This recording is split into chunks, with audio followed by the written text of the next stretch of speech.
Arundi muri abafarizayo ntakubarira ngo ndase arakuzimatera gusa jewe digitalisation dayere nari navuze twebwe ko tugiye dushireho equipe y'abantu omwe turuwa ngaha muri presidence atakirizo bijejwe kugira ngo kwizina ryaje baba technicien mugabo kuko barambwiye cagenja muri obere bakanka kubyogurura ngo vyasa cagenja muri obere bakanka kubyogurura ngo vyasa cagenja muri obere bakanka kubyogurura ngo vyasa njana n'umwe mu informaticien wa vrai yari gucambwira uko njana n'umwe mu informaticien wa vrai yari gucambwira uko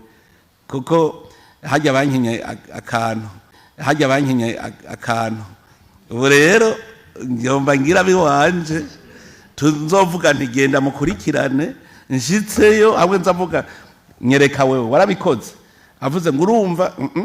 we ngo bikore turabe ko bidakunda aho tumaze kubikora n'ubu nko muri fonction publique hoho twatanze instruction écrite